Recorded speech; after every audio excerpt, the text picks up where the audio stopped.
Bonjour à tous et bienvenue à ce webinaire qui est sur l'innovation sociale. Je suis Walter Thomas, je travaille à Auvergne-Rhône-Alpes Entreprise et je suis vraiment content d'être là pour vous faire partager les différentes expériences de nos entrepreneurs, mais aussi des spécialistes sur la thématique. Donc, je ne perds pas de temps et je vais droit au but et je vais présenter tout le monde qui a eu l'amabilité d'être là. Donc, on va commencer avec Laurie Austin de la Chambre régionale de l'économie sociale et solidaire. Bonjour Laurie. Marianne Tardy, qui est chargée de développement à France Active à Auvergne-Rhône-Alpes Entreprise. Bonjour à tous et toutes. Malik Selmi, directeur financier délégué général de l'USCOP Auvergne-Rhône-Alpes Entreprise. Bonjour à tous. Thomas Keul, directeur général de la société Les Biens en commun. Bonjour. Alice Boyer, responsable des relations externes, et Sébastien Tchernat, président de la société coopérative Les Trois Colonnes. Bonjour à tous. Bonjour. Dominique Laurenti, président, et Bertrand Garnier, directeur général de la société LS Service. Bonjour à tous. Bonjour à tous. Alors maintenant, je pense que juste deux mots sur l'agence Auvergne-Rhône-Alpes Entreprise, qui organise justement, coordonne ces webinaires. C'est une association sans but lucratif et qui est financée principalement par la région et qui a comme mission d'accompagner les entreprises dans leur développement, entreprises, industrie et services industrie. L'agence emploie autour de 150 personnes et il a une antenne à chaque département. De façon générale, il couvre toute la vie d'une entreprise puisque les métiers qui peut exercer au niveau de l'accompagnement peuvent être dans le développement économique, mais aussi dans l'innovation, l'international, l'accompagnement au projet européen, l'emploi, la formation, mais aussi tout ce qui est lié à l'invest en région. Donc, après cette petite introduction sur l'agence, je vais laisser tout de suite la parole à Lauristin, qui va nous briefer un peu avec un petit sondage au niveau des connaissances sur l'innovation sociale. Merci Walter. Je présenterai la CRES plus tard du coup, ou je dis deux mots. Non, tu peux commencer tout de suite. Ok. La CRES, c'est donc la Chambre régionale de l'économie sociale et solidaire. C'est une association tête de réseau qui représente, fédère et outille tous les acteurs de l'économie sociale et solidaire dans la région Auvergne-Rhône-Alpes. Donc, c'est-à-dire les associations, les coopératives, les mutuelles, les fondations et les sociétés commerciales d'utilité sociale.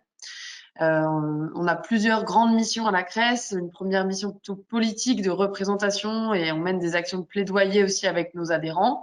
On a aussi une mission de sensibilisation, de promotion de l'économie sociale et solidaire. Donc, on intervient dès le plus jeune âge pour sensibiliser au principe de l'ESS.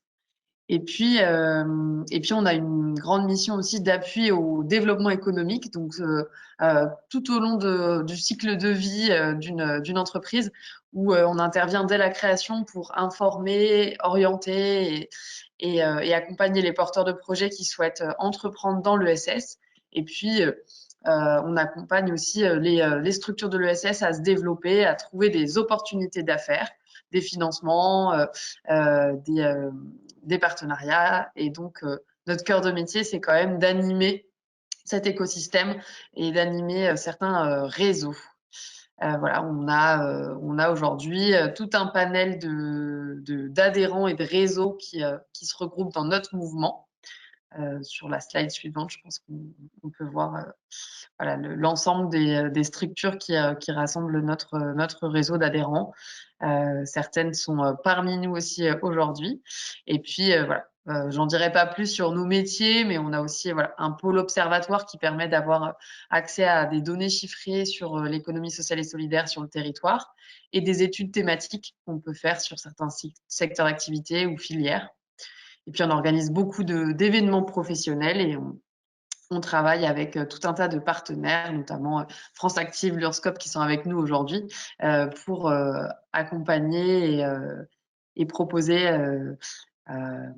des animations à l'écosystème des acteurs de l'ESS.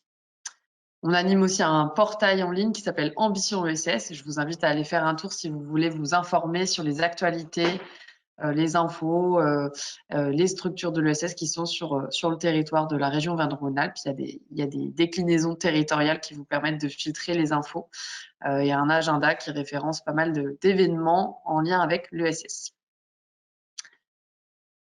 Je m'arrête pour la présentation de la CRES et du champ de l'économie sociale et solidaire. On va maintenant peut-être plus rentrer dans le vif du sujet avec ce petit focus sur l'innovation sociale. Qu'est-ce que c'est? On voulait vous proposer un petit sondage très rapide avec 2 questions pour pouvoir tester vos connaissances, votre niveau de connaissances sur l'innovation sociale. Du coup, première question que je vais lancer. En quoi consiste l'innovation sociale? Est-ce que c'est changer l'organisation du travail et de la chaîne logistique dans une entreprise? Est-ce que c'est apporter des nouvelles réponses à des besoins sociaux qui sont peu ou mal satisfaits sur un territoire? Ou est-ce que c'est améliorer des produits, des services ou des usages existants ou proposer des nouveaux? Donc, normalement, vous avez le sondage qui s'affiche. Je vois que pour l'instant, la moitié d'entre vous ont voté. Donc, on va essayer de voir quand la majorité des participants auront voté. On affichera les réponses.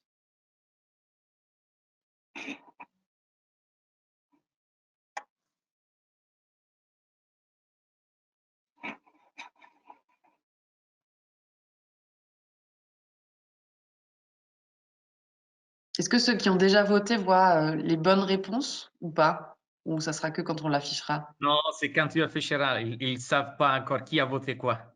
D'accord.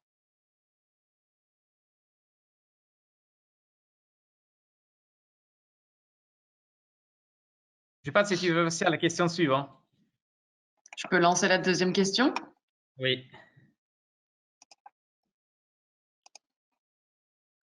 Il faut que je ferme ce sondage-là alors.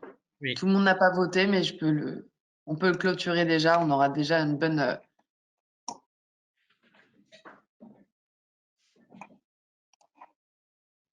Vous êtes 100% à avoir répondu à la deuxième option. Effectivement, c'est l'innovation sociale, c'est répondre à des besoins sociaux peu ou mal satisfaits sur un territoire. Et ensuite, on va pouvoir passer à la deuxième question. Selon vous, quels sont les principaux critères de l'innovation sociale? Qu'est-ce qui rentre dans la définition de l'innovation sociale? Est-ce que c'est répondre du coup à un besoin social mal satisfait? Est-ce que c'est un principe d'expérimentation aussi et de prise de risque? Est-ce que c'est impliquer les parties prenantes, les acteurs concernés, ou est-ce que c'est générer des effets positifs? Je pense qu'il y a plusieurs réponses possibles. Vous pouvez cocher plusieurs réponses, j'imagine. Ah, tu donnes des pistes, Laurie.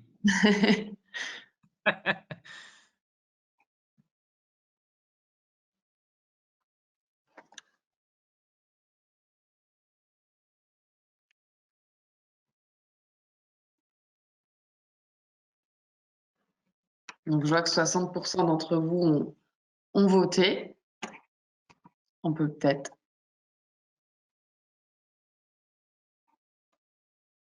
fermer le sondage et partager les résultats. Donc, effectivement, la réponse à un besoin social mal satisfait, oui. On y a répondu juste avant.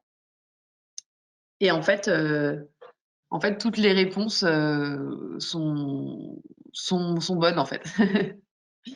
Il fallait cocher toutes les réponses, il me semble. Du coup, sur effectivement l'innovation sociale, c'est aussi expérimenter, prendre des risques, tester des projets pilotes, impliquer tous les acteurs qui sont concernés, et puis dans le but d'avoir un impact social fort. Et je vais peut-être détailler avec la présentation qui suit, pour reprendre.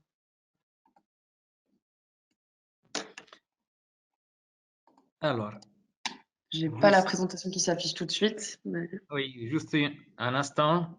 Je pense que là, il devrait être là. Parfait. Donc effectivement, l'innovation sociale a été définie par le Conseil supérieur de l'économie sociale et solidaire il y a quelques années maintenant. Ça consiste à élaborer des réponses nouvelles à des besoins sociaux qui sont nouveaux finalement, ou alors qui sont mal satisfaits, peu satisfaits dans les conditions actuelles du marché et des politiques sociales. Et c'est un mode d'innovation qui va impliquer la participation, la coopération entre acteurs, notamment les bénéficiaires, les usagers, les utilisateurs. Et donc ces innovations, elles peuvent concerner aussi bien un produit, un service, qu'un mode d'organisation, un mode de distribution. Et donc ça passe par un processus en plusieurs étapes. L'émergence, l'expérimentation, la diffusion de l'innovation et l'évaluation, notamment la mesure d'impact.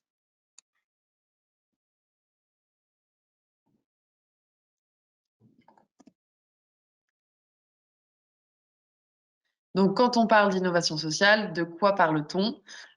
C'est donc une innovation qui n'est pas finalement qui n'est pas adressée par le marché ni les pouvoirs publics, qui ne peuvent pas apporter une solution seule. Donc, par des acteurs de l'économie sociale et solidaire, mais pas uniquement. Ça permet de répondre à des besoins sociaux non ou mal satisfaits, de décloisonner aussi toutes les dimensions de l'innovation et de construire ensemble, donc entreprises, citoyens, pouvoirs publics, des solutions individuelles et collectives aux grands enjeux sociétaux. Ça permet d'inspirer aussi les nouvelles politiques publiques. Certaines crises financières, économiques, qu'on a pu connaître même récemment, permettent des fois d'amplifier ce processus et ce besoin d'innovation sociale pour remettre en question notamment nos approches, nos modes de consommation, d'organisation, de distribution, et de mettre autour de la table effectivement tout un tas d'acteurs qui permettent de co-construire des solutions aux besoins qui sont partagés, identifiés sur le territoire. Donc, comment on caractérise, comment on identifie en fait une innovation sociale? C'est parce qu'on répond du coup à un besoin social mal satisfait, parce qu'on cherche à générer des effets positifs, d'autres effets positifs à travers cette innovation, notamment sur la société, des impacts sociaux, voire environnementaux voilà, positifs, qu'on a besoin d'expérimenter, de tester et de prendre des risques, comme dans toute innovation, et puis d'impliquer aussi les acteurs qui sont concernés, toutes les parties prenantes. Donc c'est une démarche qui est collective. Et donc c'est une démarche qui peut être portée par des entreprises, des structures de l'économie sociale et solidaire, mais qui est surtout qui vise surtout la coopération avec aussi d'autres entreprises commerciales, les pouvoirs publics, les citoyens, les acteurs même de la recherche et développement, de l'enseignement, de l'innovation. Donc c'est une démarche qui est pluri-acteur.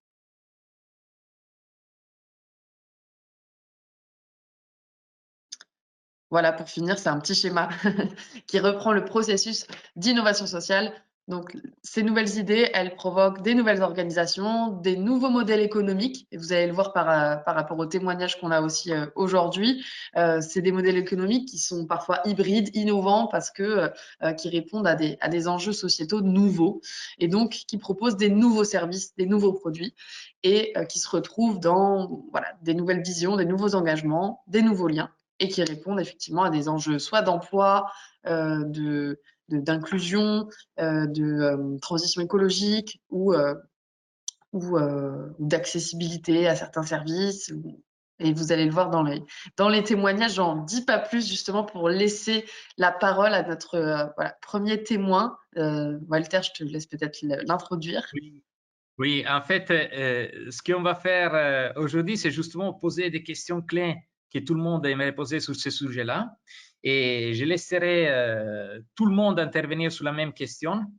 Et on va laisser la parole tout de suite à Marianne, afin qu'il puisse avoir des retours de nos entrepreneurs. À toi, Marianne.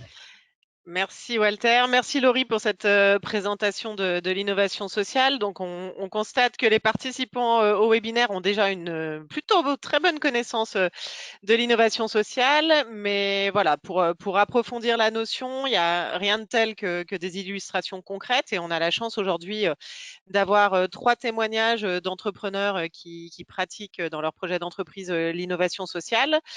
Donc nous les remercions encore de leur participation et effectivement on va commencer par une petite présentation rapide de ces entreprises. Thomas Coel, est-ce que vous pouvez nous présenter les biens en commun dont vous êtes le directeur général et puis un petit peu l'origine et les projets d'innovation sociale, enfin, l'innovation sociale étant vraiment au cœur du projet des biens en commun? Avec plaisir, merci. Oui, donc les biens en commun, à l'origine, c'est Yann, mon associé, qui a eu l'idée il y a un peu plus de 3 ans maintenant. Et en fait, dans le nom de notre entreprise, ça dit un peu ce qu'on fait, les biens en commun. L'idée, en fait, c'est de se dire, il trouvait pertinent le principe de mutualisation et pensait que la mutualisation peut, dans pas mal de secteurs, générer de l'impact. Et donc, il regardait notamment le vélo, hein, qui s'est développé hyper vite dans plein de villes. Et la question, c'était de se dire à quel autre secteur on peut appliquer ça, où est-ce que ça pourrait marcher et aller chercher de l'impact. Et le secteur qui s'est imposé, c'était les équipements du quotidien. Alors, c'est pas un secteur en tant que tel, parce que c'est hyper vaste, mais il y a des chiffres qui sont juste assez hallucinants sur cette thématique-là. Genre, un aspirateur se vend en France toutes les 10 secondes. On est même équipé, le taux d'équipement, c'est plus que 1, hein, donc il y en a plus que 1 aspirateur par moyenne sur un ménage français. Une grande partie est jetée chaque année. Une perceuse, c'est 15 minutes d'utilisation. Enfin, voilà, il y a pas mal de chiffres assez aberrants sur cette surconsommation qui, évidemment, n'est pas un modèle durable. Et l'idée, c'est de se dire, OK, comment on peut donner envie d'aller vers plus de partage, plus de mutualisation sur ces équipements. Et ce qu'on fait chez les biens en commun, du coup, sur la slide suivante, Walter, c'est de proposer un service qui, à la fois, veut cocher les avantages de la propriété, c'est-à-dire être proche des utilisateurs, être disponible. Et donc, on installe des casiers dans les halls des immeubles. Donc là, on voit une petite photo avec des casiers dans un hall d'immeuble à Lyon. L'idée de ces casiers, c'est d'avoir dans les casiers du matériel, des équipements qui sont là, qui, entre guillemets, vivent, dorment dans les casiers, et ils sont à la disposition des résidents de l'immeuble qui peuvent les louer avec une application. Et donc, ils peuvent les louer 1 heure, 2 heures, 3 heures, et ils les remettent derrière. Donc, tous ces biens sont mis en commun dans la copropriété. Et les biens en commun viennent assurer une couche de services, relations avec les utilisateurs, déploiement du matériel, gestion du parc, réparation et évidemment toutes les actions de maintenance pour prolonger le plus possible la vie de ces équipements. Et donc ça, évidemment, sur chaque déploiement, on peut l'adapter en échangeant avec les utilisateurs. Ils peuvent voter, ils peuvent choisir les équipements qu'ils mettent dedans et nous, on s'occupe du service. Le point qui est vraiment sympa quand même, c'est qu'on a réussi assez tôt à embarquer des acteurs comme Groupe Sèvres, Boulanger, Leroy Merlin, sur l'idée de tester avec nous ce modèle, qui n'est évidemment pas leur modèle dominant, puisque aujourd'hui, c'est la vente de ces produits-là, mais de tester ce modèle basé sur l'usage. Et donc ça, on le fait on peut passer sur la suivante, si tu veux, Walter. Donc dans des résidences, mais l'idée à terme, c'est clairement de s'inscrire dans le quotidien des utilisateurs. Plus on sera proche d'eux dans leurs différents moments de vie, là où ils vivent, là où ils travaillent, là où ils ont leurs habitudes, et plus on pourra offrir une vraie alternative à la propriété et de se dire qu'en fait, ils verront que les avantages du partage et que d'ici 1 ou 2 générations, en fait, ce sera un réflexe de se dire que pour l'appareil à raclette, mon taille-haie, mon Karcher, etc., mon réflexe, ce sera plus l'achat, mais ce sera d'aller le louer juste pour le moment où j'en ai besoin. Et évidemment, en faisant ça aussi, on permet, en mutualisant le pouvoir d'achat, de donner accès à du matériel plutôt haut de gamme, qu'on sélectionne pour des raisons de durabilité et d'entretien du matériel, mais on donne accès pour quelques euros seulement au plus grand nombre accès à ce matériel. Donc nous, on a vraiment 2 ambitions. C'est une ambition d'impact environnemental avec le service et une ambition d'impact social.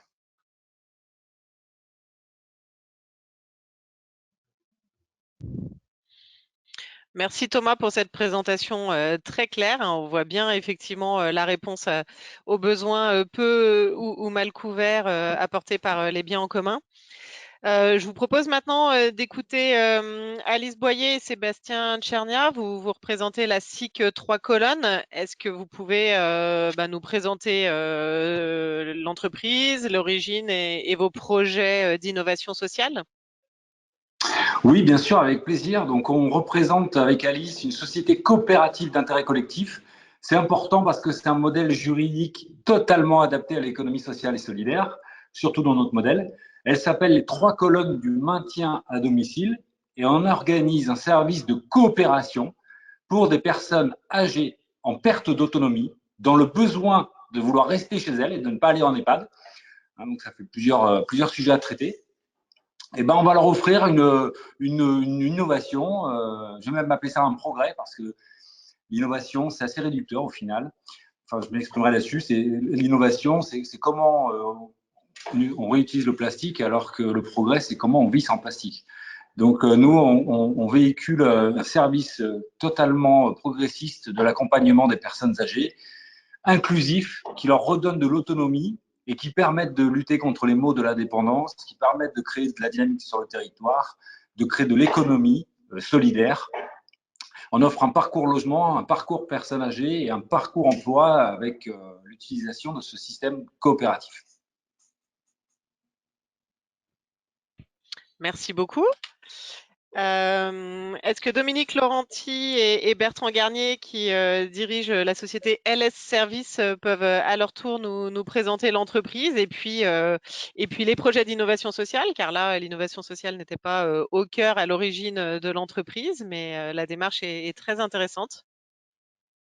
Alors, en fait, l'innovation sociale, effectivement, nous, on trempe dedans depuis 1995, c'est-à-dire à la date à laquelle le fondateur a créé LS Service, puisqu'il l'a créé sous forme de scope. Donc, pour nous, l'innovation sociale, elle passe d'abord par l'application des préceptes au sein de notre propre entreprise. Chez nous, aujourd'hui, 99,4% du capital est détenu par nos salariés. Les 0,6% qui manquent, ce sont des anciens salariés, comme le fondateur, le dernier président. Donc aujourd'hui, pour nous, les préceptes qui sont là, on est prestataire de services pour les gros distributeurs d'énergie que sont par exemple Enedis et GRDF. On contribue à l'entretien des réseaux de distribution d'énergie. Donc c'est en ça que nous, on participe, je dirais, à ce que notre société soit meilleure. On a aussi des projets en fait, qui sont déjà en route, qui sont une vision de consommation en circuit court, c'est-à-dire on produit sur le toit grâce aux panneaux photovoltaïques ce qu'on consomme dans le bâtiment. Et puis, quand la nuit tombe, on a utilisé la batterie du véhicule électrique pour stocker de l'énergie qu'on va redistribuer au bâtiment. Alors, ça peut être une maison individuelle ou un bâtiment tertiaire, voire même plus tard des habitations collectives. Donc voilà, nous, en tout cas, pour vous présenter rapidement, nous avons été récipiendaires en 2021 du trophée coup de cœur de l'innovation sociale et solidaire, et nous en sommes très fiers. Merci beaucoup pour cette présentation. Je passe la main à Laurie pour la suite des témoignages. Merci Marianne. Ouais, on va continuer les témoignages en revenant à chaque fois sur vos différents modèles. La question que je voulais vous poser, du coup, c'était par rapport à la démarche d'innovation sociale. Maintenant, comment cette démarche est venue dans vos organisations? De quels appuis aussi vous avez pu bénéficier dans vos différents parcours, dans le développement de votre projet et de votre entreprise? Comment, en fait, l'innovation sociale s'est inscrite dans votre modèle? Et par qui aussi vous avez pu être accompagné ou voilà. Quels ont été les appuis éventuels et les soutiens à cette démarche-là que vous avez pu avoir. Peut-être on va tourner. Je reviens peut-être plus sur la SIC 3 colonnes, par exemple. Est-ce que vous avez votre micro? On vous entend plus. J'ai quoi? Il y a un problème de micro? Ouais. Alors peut-être qu'en attendant de gérer le problème de micro, on peut revenir sur les biens en commun. Thomas? Eh ben oui, du coup, j'ai gagné un tour. Merci. Donc nous, à l'origine, on est une jeune entreprise, hein, donc il n'y a pas une démarche, un changement, c'est que c'est dès le début en fait, c'est dès la conception de l'entreprise et dès le début du projet. Par contre, ce que je peux dire, et c'est un peu la liste au Père Noël avant le Père Noël, mais on a eu beaucoup de soutien de différentes façons. Sachant que Yann, en plus, il a démarré seul, donc c'était d'autant plus primordial avec une idée un peu innovante et une prise de risque importante d'être bien accompagné. Donc il y a eu notamment. Alice, des trois colonnes. Ça y est. Ouais. En fait, c'est vous qui avez coupé le. Ça nous met un message comme quoi l'orgue. On vous entend. Ouais. Bon, c'est bon, on est revenu. Ouais, du coup, je termine juste et je vous passe la parole, du coup, comme ça. Ce que je disais qu'au départ, effectivement, il y a le programme Lyon Startup qui a permis de formation, concours de pitch, justement, pour aller tester un petit peu l'idée. Une couveuse d'entreprise aussi, après, pour simplifier le début, on va dire, qui était Oxfam, pardon. Des bourses, des aides, bourse French Tech de la BPI, mais aussi un dispositif Startup & Go, émergence, qui a permis de financer des études de faisabilité du projet, faisabilité économique, faisabilité juridique, puisqu'il y a des sujets qui se posent. Nous, on loue du matériel, il y a des questions de responsabilité, est-ce que c'est l'utilisateur, comment ça se passe quand c'est entre deux utilisations. Il y a pas mal de questions quand on fait une innovation comme ça qui se posent et où juridiquement, nous, on n'était pas du tout armés pour répondre seuls. Après, il y a eu des dispositifs, je dirais plus d'accompagnement des fondateurs, de l'entrepreneur, mais il y en a plusieurs. Il y avait Anciela, il y a eu le programme Ronalpia par 2 fois, et notamment là, les boucles qui s'est terminé il y a quelques mois. Et puis d'autres programmes qu'on a rejoints plus récemment. Alors, il y a le réseau Entreprendre qui nous a aidés, qui nous aide toujours. Et ça, c'est chouette aussi de voir qu'au réseau Entreprendre, il y a des projets à impact, innovation sociale qui sont sélectionnés, qui sont lauréats, puisqu'on est lauréat du projet, et où on défendait quand même un business model qui n'est pas le plus classique, en tout cas pas celui qui voit le plus couramment, je pense. Et La Poste, récemment La Poste, un programme d'accélération avec le groupe La Poste, qui pour le coup, elle, cherche aussi à se remettre en question en tout cas à développer des nouveaux usages. Donc ça faisait sens avec eux. Et puis sur la thématique du financement, c'est pas des moindres quand même, c'est important. En tout cas pour nous, on avait besoin de pas mal de financement, de crowdfunding évidemment, mais je l'ai dit, une bourse, une subvention aussi d'écosystème. Donc là, dès qu'on s'inscrit dans la thématique ou dans les questions adressées par ces structures-là, ça permet d'avoir une aide financière qui a été importante au démarrage.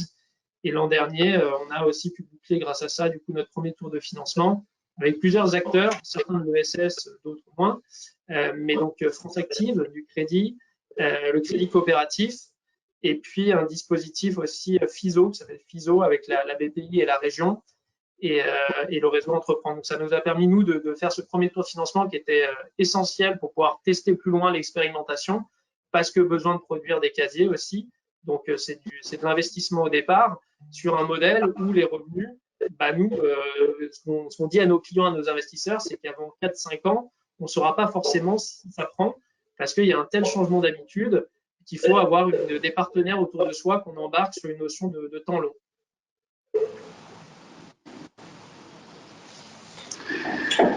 Très bien. Donc, je vais vous pouvez répéter la question?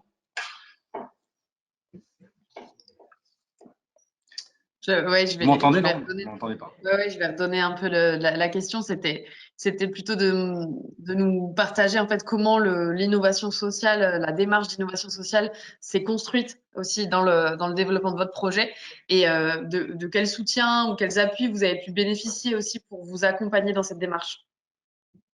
D'accord. Bon, déjà, il faut savoir que dans la vie en général, on est toujours la somme ou la conséquence de ses expériences personnelles. Et c'est la conjoncture de plusieurs facteurs qui nous font faire des fois des révélations ou qui nous génère une idée, un principe, et c'est souvent en fait fondateur après de toute ta démarche, de l'énergie qu'on va être capable d'y consacrer. Donc moi, l'origine personnelle, enfin je dis moi en tant que personne dans la coopérative, puisque je suis pas seul, on est à peu près aujourd'hui 5000 associés dans cette coopérative. C'est venu d'une expérience personnelle qui était l'accompagnement de ma grand-mère en perte d'autonomie, qui était atteinte d'Alzheimer. Et savant pas trop quoi faire avec ma mère, on l'a délocalisée, on l'a enlevé de sa maison et on lui a fait louer une chambre dans un établissement qui était censé l'accompagner. Et en voyant la réalité en face, je trouvais qu'on manquait considérablement d'intelligence collective sur le sujet du traitement du vieillissement et qu'on avait beaucoup de lacunes qui étaient quasiment humaines ou sociétales. Donc de là, je venais de la finance, donc j'avais une culture financière, donc ça c'était pas dénué de, enfin c'était intéressant d'avoir cette culture quand même. L'idée a été de mettre l'argent au service des personnes et pas l'inverse. Et ça tombe bien parce que la période que l'on vit depuis 10 ans, puisqu'on a construit cette entreprise il y a 10 ans, est exactement dans la même mouvance. Aujourd'hui, on essaie de protéger plus les personnes, les relations, le durable, l'économie circulaire, plutôt que générer des systèmes économiques vertueux mais linéaires au détriment de tout un tas de sujets. Si on parle juste des établissements d'accueil des personnes âgées, qui est vraiment notre opposant, même le bâtiment, 20 ans ou 30 ans après, il est désuet, si vous voulez. Même désuet. Donc, on ne fait pas de l'économie circulaire en finançant un établissement. Donc, on s'est dit qu'on allait créer cette coopérative. Et là, c'est très, très important parce que vous me posez la question de savoir comment et qui. Nous, on a monté une société de personnes. Une coopérative, c'est une société de personnes. Ça, c'est très important. Vous avez les sociétés de capitaux où vous allez brasser de l'argent, donner du pouvoir à des gens qui mettent de l'argent dans votre boîte ou dans la boîte. Vous avez les associations qui sont un petit peu un phénomène, allez, on s'associe humainement, on va trouver, on va faire une chose, on va essayer de compenser pour trouver ensemble une solution. Et vous avez les coopératives, qui est un modèle économique au service de l'utilité sociale. Donc, vous allez avoir à la fois une action sociale, mais aussi un modèle économique qui, pour moi, pour nous, pour tous ceux qui participent au modèle, est le plus vertueux. Parce que il faut réussir à créer, c'est ça le progrès, il faut réussir à créer avec les outils et la situation dans laquelle on est, les modèles économiques qu'on est, la société dans laquelle on est, du progrès et faire du vertueux avec ce qu'on a. On ne peut pas tout réinventer, évidemment. Autrement dit, les échanges économiques, c'est assez vertueux au départ. Hein, c'est-à-dire qu'au lieu de s'échanger des pommes et un autre service, on a pris de l'argent au milieu qu'on s'échange et puis on peut donner de la valeur aux choses, quoi. Voilà, donc ça, pour nous, c'était important de ne pas repenser le système économique, mais par contre de la mettre au service de l'utilité sociale. Donc c'est pour ça qu'on a, en fait, on a appelé notre coopérative, enfin, on pratique l'économie solidaire du maintien à domicile. Les gens enfin, je parle des gens, en fait, parce que c'est des rencontres. L'aventure entrepreneuriale, surtout de l'innovation sociale, c'est-à-dire le nouveau, le pas vu, le jamais fait. Et ben en fait, il faut qu'il y ait des gens qui croient en vous, qui croient au projet. Beaucoup plus que les institutions. Enfin, je vous donne mon avis d'entrepreneur. Hein. Je ne critique absolument rien.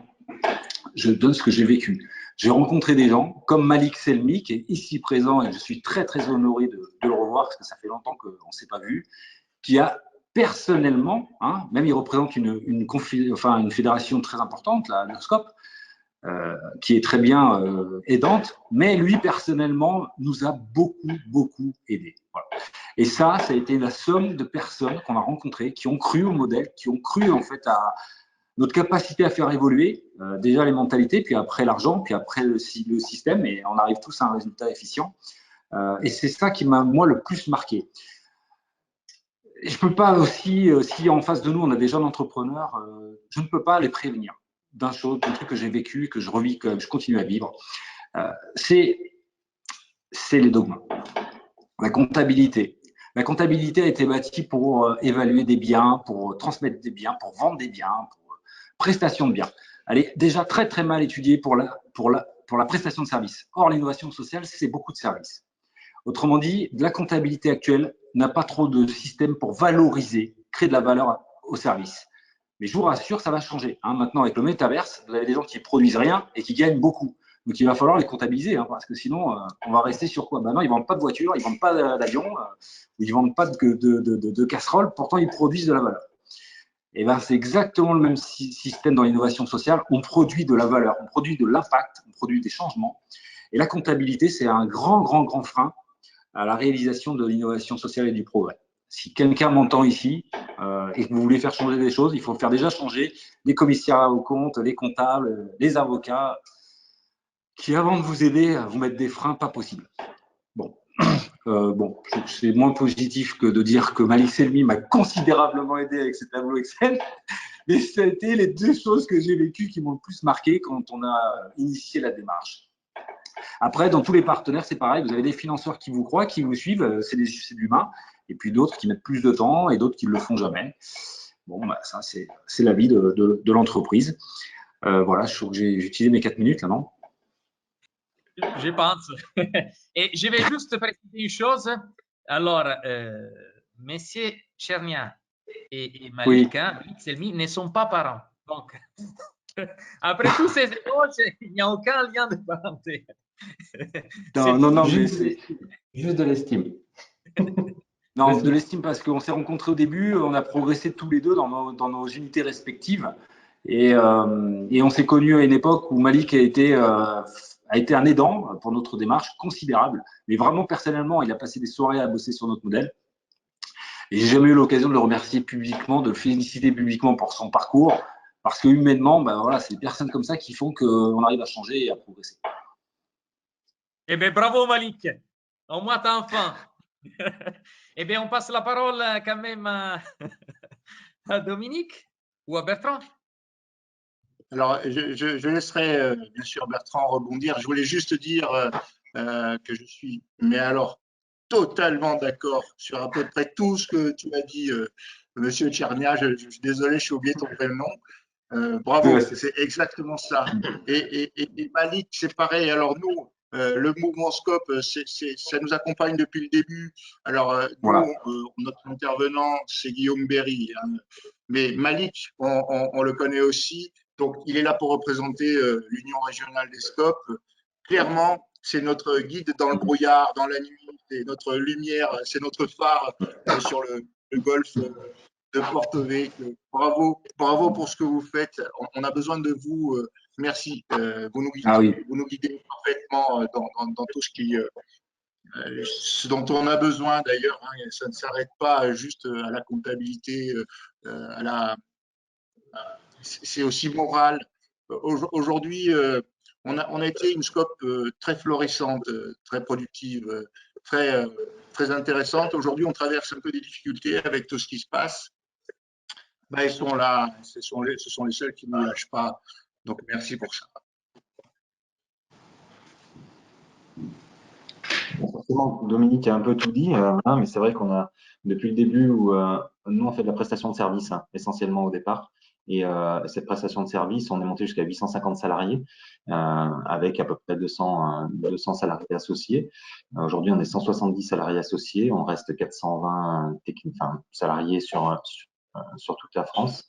Depuis le démarrage, en fait, quand on faisait que de la prestation de service, on n'avait pas un besoin de financement important.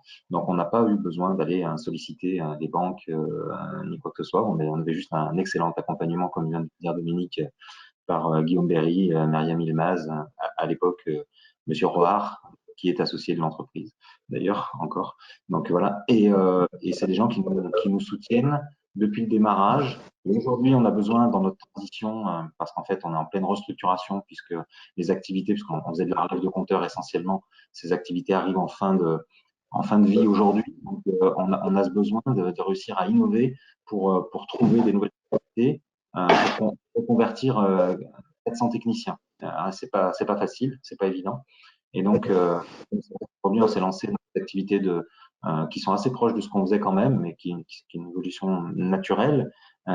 Et on l'a vu forcément dans la transition énergétique parce que ça collait avec notre état d'esprit, améliorer le bilan carbone. C'est vrai qu'on relevait des compteurs et on consommait beaucoup d'énergie pour pouvoir aller des compteurs partout en France. Aujourd'hui, ce qu'on souhaite, c'est essayer de permettre à nos clients d'économiser et d'avoir un bilan carbone toujours plus faible en produisant en circuit court leur énergie. Donc, panneaux photovoltaïques, stockage dans les véhicules ou sur des batteries externes grâce à des bornes de recharge intelligentes Et puis aussi, on a développé des produits LED à basse consommation pour pouvoir permettre de diminuer considérablement la consommation, qui représente à peu près 30% des bâtiments tertiaires aujourd'hui. Donc on est vraiment là-dedans, mais cette transition-là fait qu'on passe d'un métier de prestation de service à un métier beaucoup plus technique et qui nécessite des investissements que pendant 25 ans on n'a pas été obligé de faire. Voilà. Et donc c'est vrai que on est obligé d'adapter à l'heure actuelle et de proposer une autre organisation du travail. Nous, on est en train de tester les semaines de cours, par exemple, parce qu'on a certains besoins de certains salariés. On le propose, on le met en place et pour essayer de faire en sorte de garder notre personnel, parce que lorsqu'on travaille dans une scope, travail égal, et ça, c'est quelque chose qu'on a toujours maintenu depuis le début, depuis qu'on est créé. Eh bien, c'est pas évident de réussir à maintenir nos salariés avec des salaires qui sont pas forcément extrêmement attractifs. Le seul avantage dans la scope, c'est qu'à la fin de l'année, quand on le peut, on partage le fruit du travail. Et lorsque ça s'est bien passé pendant 25 ans et que vous faites une année négative, une année où vous ne gagnez pas d'argent, c'est beaucoup plus difficile de maintenir l'état d'esprit scope. Donc, il y a plein de points positifs. Et lorsque ça va un petit peu moins bien, on voit que le naturel, parfois, où justement, les gens qu'on pensait complètement investis ne le sont pas réellement. Donc, tout n'est pas rose, mais en tout cas, dans une période difficile, on sait qu'on peut compter sur l'Union régionale qui nous soutient à 100% et qui travaille comme on ne pouvait pas l'imaginer, d'ailleurs, parce qu'en fait, pendant 25 ans, on n'a pas eu besoin d'eux au quotidien. Et aujourd'hui, il déploie une énergie considérable pour nous aider à changer de modèle et on les remercie tous les jours.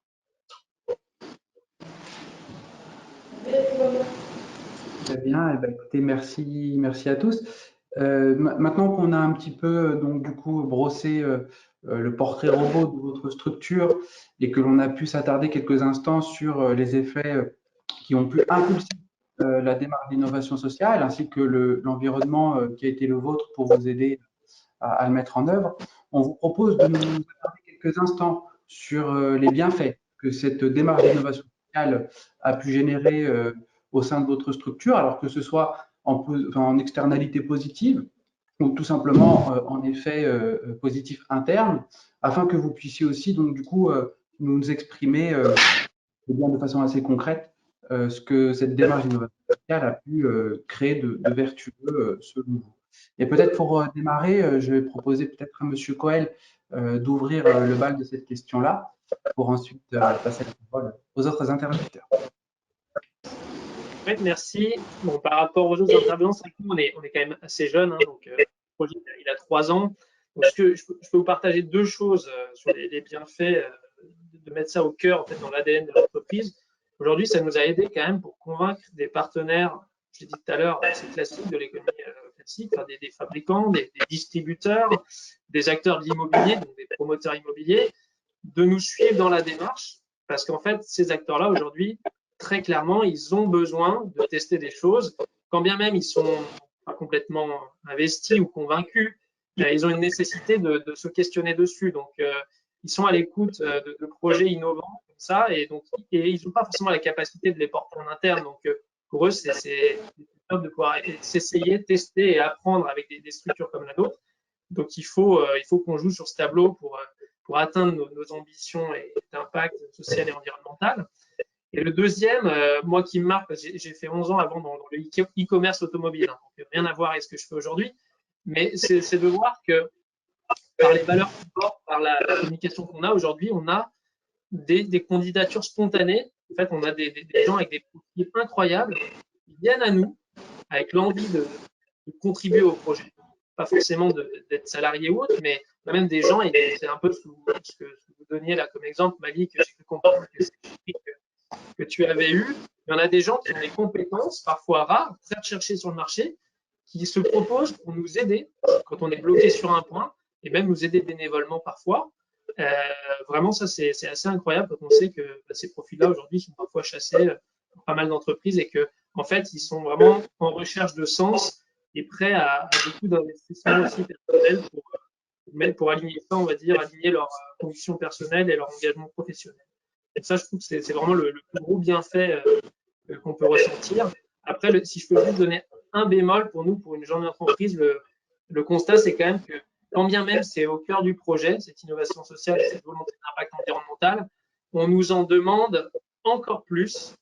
Enfin, il y a une attente, une exigence qui est supérieure à celle qu'on aurait de n'importe quelle jeune entreprise qui n'inscrit pas ça dans ses statuts, qui ne clame pas ça haut et fort. Et donc ça, c'est vrai que le mieux est un peu l'ennemi du bien là, dans cette affaire-là. Et donc, c'est des analyses de cycle de vie, des études d'impact, que quand on est 3-4 personnes et on n'a pas les finances pour, on n'a pas au début. Donc, il faut savoir faire la juste part là-dedans, être sûr qu'évidemment, on va les générer l'impact qu'on vise, mais sans se noyer dans tout ça, parce que sinon, en fait, on avance pas au début du projet. Hein. Donc, c'est vraiment un témoignage de jeune entreprise. Très bien. Bah, écoutez, merci beaucoup, Monsieur Coel, pour votre témoignage autour de l'axe de la fédération, du fait de pouvoir aller chercher des compétences, et malheureusement, le tout étant assorti de plus d'exigences pour les entreprises comme les vôtres. Est-ce que peut-être du côté de Trois Colonnes, il y aurait des conséquences de même nature? Oui, les conséquences totalement. Moi, je vais décortiquer la question innovation sociale. L'innovation, donc déjà, il faut être prêt pour être ridicule au départ, hein, parce que tous les gens qui sont fondés sur leur basique vous prennent pour un idiot. Enfin, non, je vais dire un idiot, mais on vous trouve ridicule. Après, vous passez par une étape, vous êtes dangereux. Non, mais attendez, c'est dangereux là. Vous vous rendez compte, vous allez faire comme ça. On va plus faire comme ça, on va faire comme ça. Et ça, c'est dangereux parce que vous avez beaucoup d'opposants, en fait, avec des intérêts divers et variés. Donc, c'est pas uniquement le bon sens qui s'oppose à vous. C'est ça aussi qu'il faut accepter. Et puis la troisième, après, ça devient évident. Quand vous luttez, quand vous persistez, donc ça fait partie de l'entrepreneuriat, il faut persister, il faut se mettre à dos aussi des mouvements, des personnes. Je ne parle pas de l'économie sociale, hein, je parle en général hein, de certaines institutions, ou de certaines autres entreprises, ou de certaines visions aussi, certains paradigmes. Donc il faut forcément un peu briser pour pouvoir arriver derrière à un environnement beaucoup plus productif. Nous, on est dans cet essor-là aujourd'hui. Aujourd'hui, on est sollicité par les collectivités, on est compris par les ministères, on est aidé par des financiers. Enfin, c'est plus un vent en fait qu'on a. Nous, c'est une tornade. On sait plus trop. Aujourd'hui, on doit se structurer comme une vraie entreprise, c'est-à-dire une entreprise qui doit faire des comptes, des bilans. Non, on l'a toujours fait. Mais, enfin, je veux dire, avant, nous, on était très focalisé sur l'action humaine. Et aujourd'hui, on essaie de la préserver parce qu'on s'institutionnalise tellement, on a beaucoup de requêtes, beaucoup de demandes. Donc, ça rejoint un peu ce que disait mon prédécesseur, c'est que, en fait, après, les gens vous demandent, vous posent, attendent de vous, est-ce que ça y est, vous êtes compris, c'est sûr, c'est génial ce que vous faites. Mais alors oui, mais alors là, et ça, comment vous faites? Nous, c'est le service à domicile. Comment vous faites le service à domicile? Mais comment vous faites pour que les gens au service à domicile soient heureux? Bah, on les paye plus, en fait. On demande à nos personnes âgées de payer plus cher le service à domicile parce que on leur démontre à quel point c'est utile pour eux rester chez eux et que ça mérite bien d'être payé plus cher. Une personne qui se déplace, qui va faire tout un tas d'efforts, même les aidants ont du mal à le faire. Donc voilà, on essaie de créer de la valeur sur des sujets qui ne sont pas exactement le nôtre au départ, mais pour pouvoir créer tout ce système de coopération et de valeur. Ça, c'était la première. Donc l'innovation, ça vous aide à être conquérant et des fois à pas être compris et à passer par plusieurs étapes. Social, ça vous donne une légitimité totale. C'est-à-dire que quand vous êtes, en fait, c'est le bon sens, le social. Ça, c'est le bon sens. C'est-à-dire que quand vous vous posez des questions sur comment faire, comment arriver là et autres, vous avez des chemins, vous avez des directions, vous avez des codes. Vous avez les codes du commerce, code d'action sociale, code civil, code des avocats, code juridique. Si vous suivez ces codes-là, le chemin, il est connu déjà, il est parcouru, on connaît tous, c'est le comptable qui va vous expliquer. Donc, il faut sortir de ces codes-là et il faut revenir sur le bon sens. Les sociétés d'innovation sociale, c'est le bon sens entre humains. Donc, on fait de la prédominance de l'utilité, en fait, et on génère de la valeur humaine. Et en fait, le recueil, c'est pas uniquement des gains financiers, c'est surtout pas ça, même. Mais bon, il en faut. Il faut que votre modèle économique tourne, c'est super important. Si vous n'avez pas le modèle économique, vous ne pourrez pas révolutionner aujourd'hui. C'est vraiment important, il faut que le modèle économique existe. Mais par contre, le recueil, c'est la bienveillance de vos bénéficiaires, c'est la reconnaissance de partenaires, c'est les merci, c'est les cartes de visite, c'est les repas, les cartes de vœux, c'est les repas, c'est les moments partagés, c'est toutes les choses qui vous montrent à quel point vous êtes dans la bonne direction. Et ça ne se matérialise pas dans le bilan, ça ne se voit pas dans les annexes du bilan. On ne va pas vous dire on a reçu tant de cartes de vœux de tous nos bénéficiaires qui seraient prêts quasiment à témoigner au ministère et qu'il y en a qui nous disent ça, qui veulent devenir bénévoles de l'action qu'on mène et la représenter dans leur environnement. Voilà, c'est ça en fait, le recueil, l'innovation sociale, le retour sur l'investissement. Mais c'est bien plus puissant, que gagner beaucoup d'argent. Hein. Donc, si vous êtes entrepreneur en innovation sociale, attendez-vous à galérer, mais attendez-vous à avoir un retour. Humainement, vous êtes valorisé, vous avez une confiance en vous quand vous générez du bien autour de vous, et le bien, c'est comme ça. Hein. Et ben, vous êtes très fort, très très fort. Alors qu'avec une très grosse somme par mois, vous êtes qu'un consommateur parmi tant d'autres. La question, je l'ai aussi. Je veux pas, pour moi, si je veux faire changer les choses, la CRES est là, j'ai envie qu'ils m'entendent et puis qu'on fasse monter des choses nouvelles. Il ne faut plus qu'on configure l'innovation sociale par rapport aux entreprises, mais qu'on configure les entreprises par rapport à l'innovation sociale. C'est quand même totalement différent. Moi, j'ai vraiment galéré avec ça. Parce que les codes qui sont déjà créés ne sont pas créés systématiquement pour créer de la valeur à impact. Heureusement, je le répète, c'est en train d'évoluer. Internet nous aide beaucoup, les jeunes nous aident beaucoup, les jeunes travailleurs, les jeunes entrepreneurs, parce qu'ils ont des méthodes de travail, des méthodes d'action et de retour sur investissement qui sont complètement différentes de nos parents et de nos grands-parents qui étaient commerçants et qui vendaient des biens et qui avaient un stock de biens et qui avaient derrière une marge sur le bien et qu'ils avaient vendu, vous comprenez? Voilà, donc on est dans le bon sens, mais il faut un peu militer. Moi aujourd'hui, je vais mettre un peu d'énergie là-dedans pour qu'on se dise, mais comment on crée la boîte qui répond déjà à cette innovation et qu'on ait un champ possible d'ouverture des entreprises qui peuvent se dire l'entreprise, oui, on va la créer comme ça. C'est un peu comme les contrats à impact qu'on a essayé d'être créés par nos dirigeants. Voilà. Du coup, peut-être en guise de synthèse, pour rejoindre le propos de M. Coel autour de l'axe qui permet de fédérer au travers de la vertu de l'innovation sociale, il y a aussi donc du coup le courage entrepreneurial à maintenir et qui permet d'être développé dans le cadre de l'innovation sociale.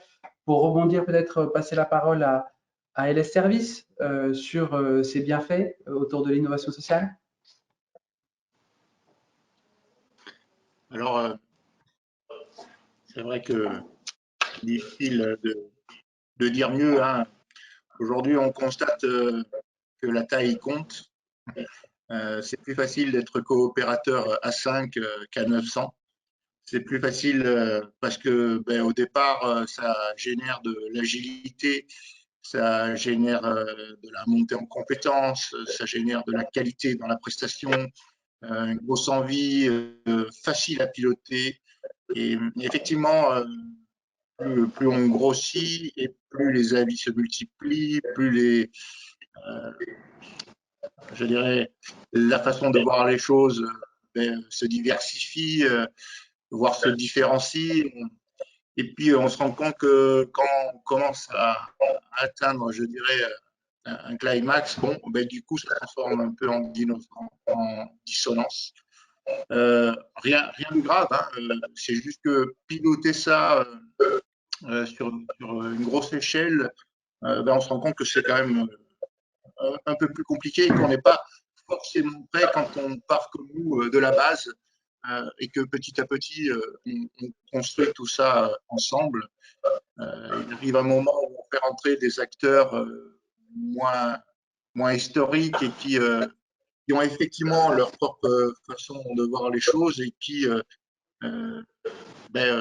essayent peut-être de les imposer rapidement. Et dans notre façon de fonctionner, ça peut être parfois un problème. Ceci dit, aujourd'hui, on constate quand même qu'il y a des discussions importantes qui se mettent en place et un recentrage rapide est en train de se produire. Donc, la question, elle est aussi celle du pilotage par rapport à la taille. Une scope, c'est génial, même à piloter, mais plus ça se densifie et plus ça devient compliqué. Et là, on n'est pas forcément prêt, je dirais, on n'est pas forcément prêt à ça. Voilà ce que je voulais dire. Voilà. Les codes dont vous parliez, plus on grossit, et plus ils sont difficiles à contourner en fait. Voilà. Donc on est vite rattrapé par des obligations lorsqu'on est très nombreux et c'est quelque chose d'extrêmement chronophage, extrêmement chronophage. Donc si vous pouvez vous en passer en restant à moins de 50 personnes, avec alors 50, 60, peu importe, mais avec le lien qu'on a connu nous avec Dominique, avec l'ensemble de nos salariés, c'est génial quoi. Après, il y a forcément avec le volume une rupture qui se met en route progressivement. Donc notre souhait à nous, c'est d'essayer d'avoir une dimension raisonnable, c'est-à-dire que on a perdu progressivement de l'activité avec nos donneurs d'ordre historiques.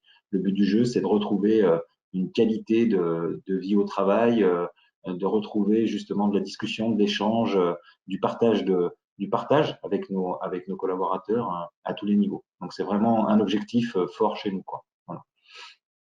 Voilà. Merci, je me permets d'intervenir puisque le temps vraiment il coule très très vite. Donc, après, peut-être on aura la possibilité ou pas à voir aussi les interventions de Marianne, Laurie et Malik, afin qui parlent un peu des différents, donc de leur structure et des dispositifs qui ont pu solliciter à ces sujets. Alors, Marianne, tu veux commencer? Oui.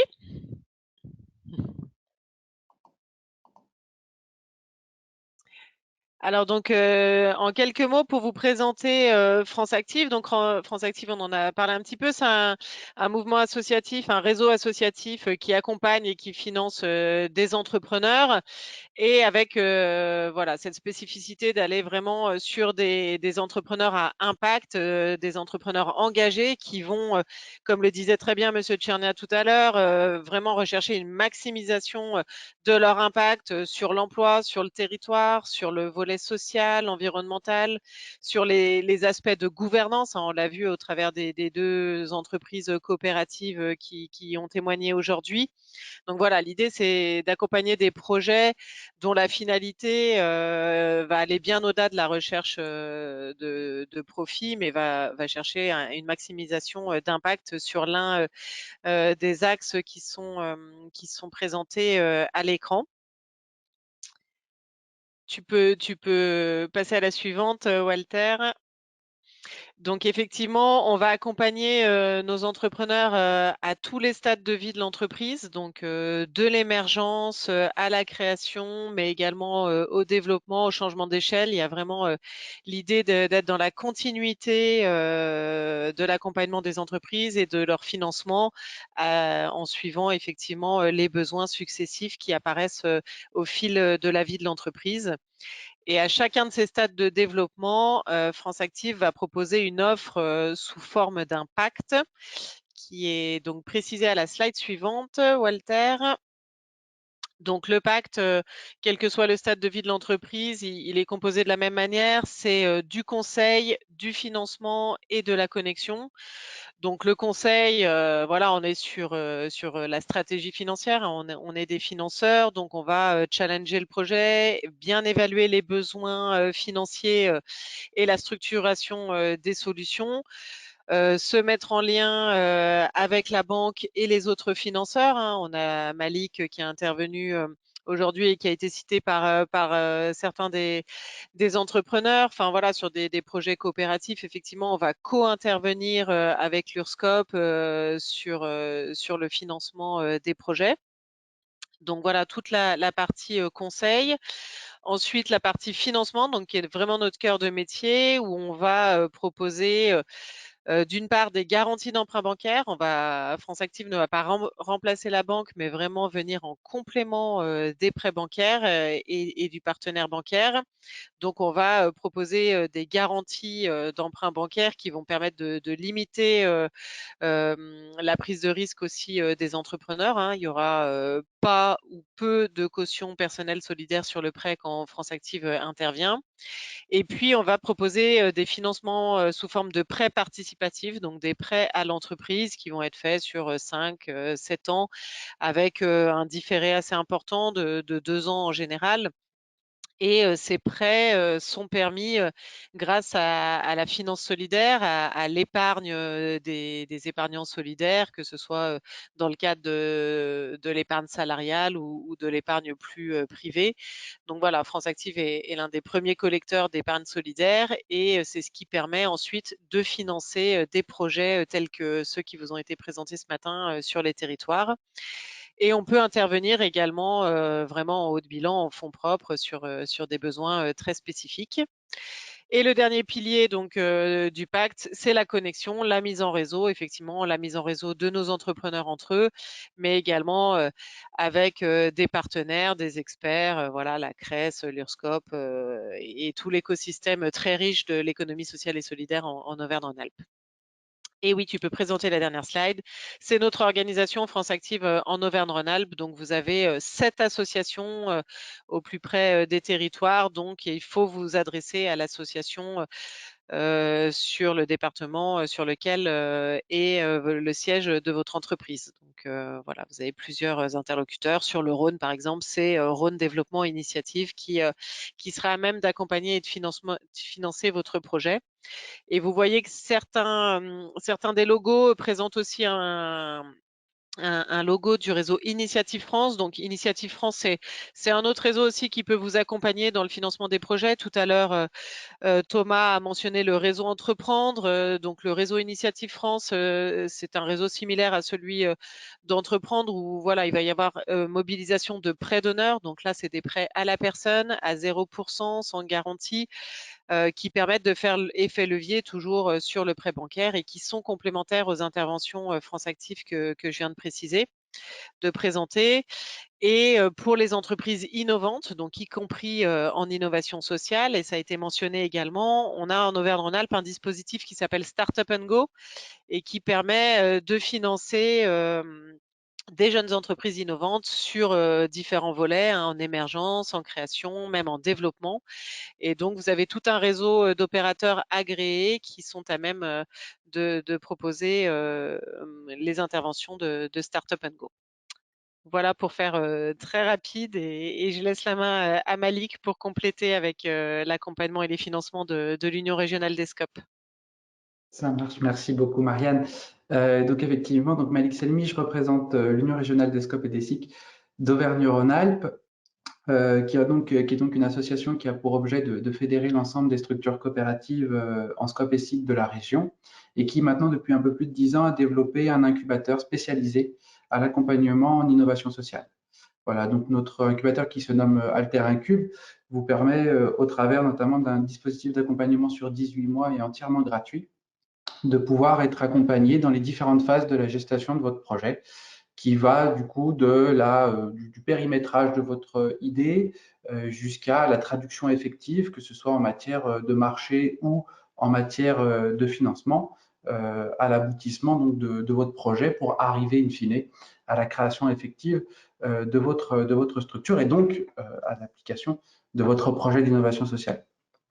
Je m'en arrêterai là, juste dans la présentation, dans le sens où globalement, l'accent sur lequel je voulais surtout mettre mon propos, c'est que, comme vous l'avez noté au travers des différents témoignages, il y a un facteur clé de succès, qui est celui d'être accompagné au cours de votre démarche pour pouvoir justement être au plus haut dans votre démarche, dans l'ensemble. Et pour ça, on vous invite réellement à vous orienter vers les différentes plateformes qui sont en fait des plateformes qui créent tous une valeur commune. Bien évidemment, on a France Active en matière de financement, mais aussi en matière d'accompagnement de proximité qui vous permettront du coup d'y voir très clair.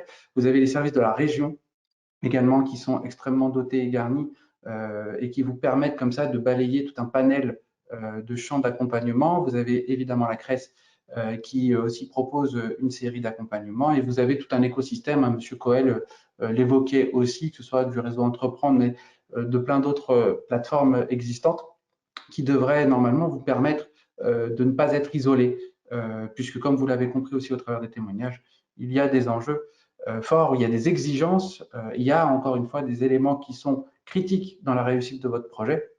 Ne les portez pas seuls. Voilà, notamment les services de la région vous permettent à ce titre-là d'être bien accompagnés et tout ça gratuitement. Laurie, Voilà. tu veux ajouter quelque chose? Non, bah, du coup, j'ai présenté la CRES aussi un peu plus en introduction, donc j'ai rien d'autre à ajouter à part qu'effectivement, voilà, il y a tout un écosystème qui peut vous accompagner et n'hésitez pas à vous renseigner sur les actualités et les événements que peuvent organiser nos réseaux. Et juste 2 mots sur effectivement l'innovation sociale. Il y a des possibilités de financement. Il y a un appel à manifestation d'intérêt de l'État qui est sorti tout récemment pour financer une quinzaine de projets au niveau national qui sont vraiment porteurs de solutions, qui répondent à des besoins sociaux peu ou mal couverts et donc qui ont des modèles d'innovation sociale. Et là, j'étais en train de regarder, effectivement, il y a aussi des financements européens aussi à aller chercher en termes d'innovation sociale. Donc, il y a pas mal d'opportunités. Ça commence à émerger et il y a tout un écosystème qui peut vous accompagner aussi à décrypter ces opportunités. Très bien résumé, Laurie. Et alors, avant de clôturer, parce qu'on avait vraiment fait tard, mais par contre, on a une question pour M. Tchernia. Est-ce que vous êtes prêt? Vous êtes là?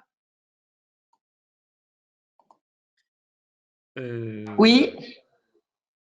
Alors, je vais la lire parce que, bon, je vais répondre.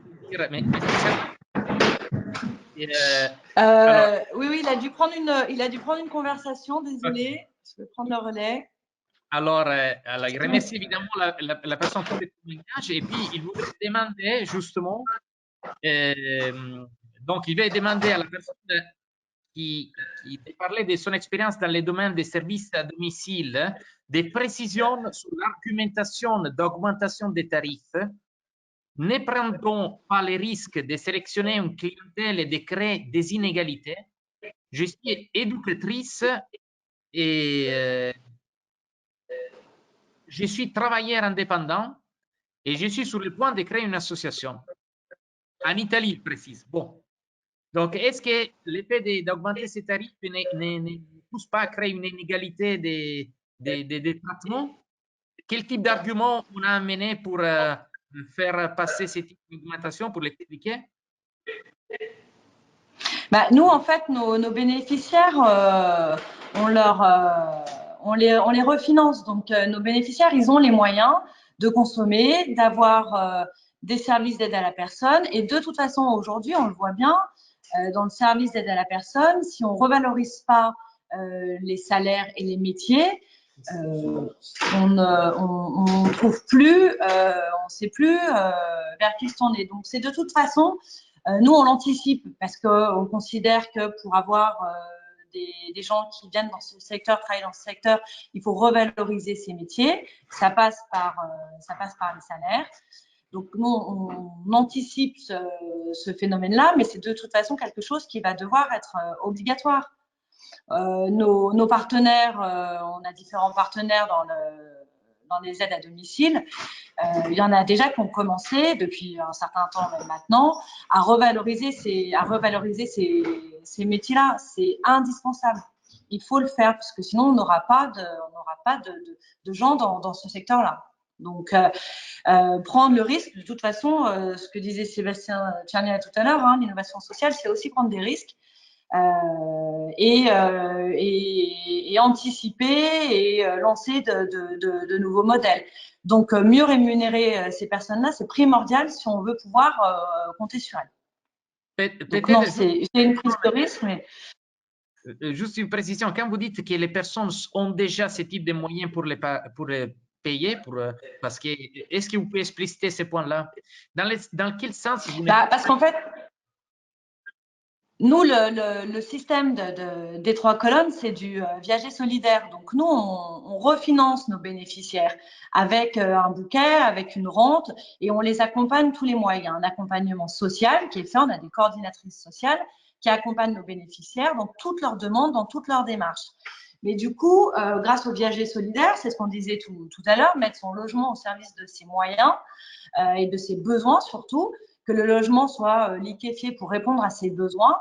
Grâce à ce système-là, nous, on rebanque nos bénéficiaires. Donc, ils ont les moyens de consommer et d'avoir des services d'aide à domicile et de les payer correctement, de les payer décemment. Ok. C'est tout le modèle économique, en fait, de la coopérative. Évidemment, si, alors je voulais prendre ces questions parce que c'était la plus complète. Évidemment, si vous voulez plus d'informations, je mettrai en contact. Vous pouvez m'envoyer. Alors, il y a quelqu'un d'autre qui répond, qui est complètement d'accord sur la révalorisation des salaires. Et il y a pas mal d'interactions. Alors, je suis vraiment désolé, mais on a vraiment fait tard. En tout cas, la réponse est bien appréciée sur ce point-là. Oui, mais c'est un vrai sujet. Il y a d'autres, effectivement, d'autres échanges, mais je suis vraiment désolé. Et j'essaierai d'avoir des échanges probablement par la suite. Donc, n'hésitez pas encore à me contacter ou à recontacter les personnes qui sont intervenues afin d'en savoir un peu plus, comme on a dit, de faire accompagner, d'avoir des explications. En plus de lire Laurie, on a un écosystème, on a des financements possibles, il y a la possibilité de viser des nouveaux marchés, des nouveaux partenariats, des nouvelles compétences, mais aussi d'améliorer ou d'avoir une vision de son image de marque complètement améliorée. On parle beaucoup de RSE, ça rentre aussi dans ce type de vision. Alors, tu voulais intervenir, Alice? Oui, dans les personnes qui aident, dans les institutionnels, qui aident aussi beaucoup et qu'on n'a pas cité, il y a la Caisse des dépôts et consignations. Okay. Moi, j'incite nos auditeurs à se tourner vers la Caisse des dépôts parce qu'ils sont à l'écoute et c'est aussi une vraie aide. Donc, il faut penser à eux également. On a tout ce qu'il faut et moi, de ma part, je suis content qu'il y ait eu autant de richesses, autant de retours. Et j'espère que tout le monde aussi a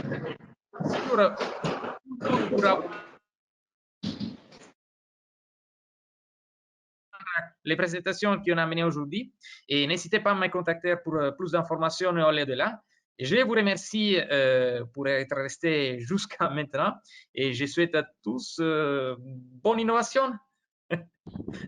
Merci, et Walter. À bientôt. Merci, bonne journée. Au revoir. Merci à tout le monde et bonne journée. Merci Laurie. Merci Walter. Merci Malik. Merci Maria. Merci. Au revoir. Merci à vous pour vos témoignages.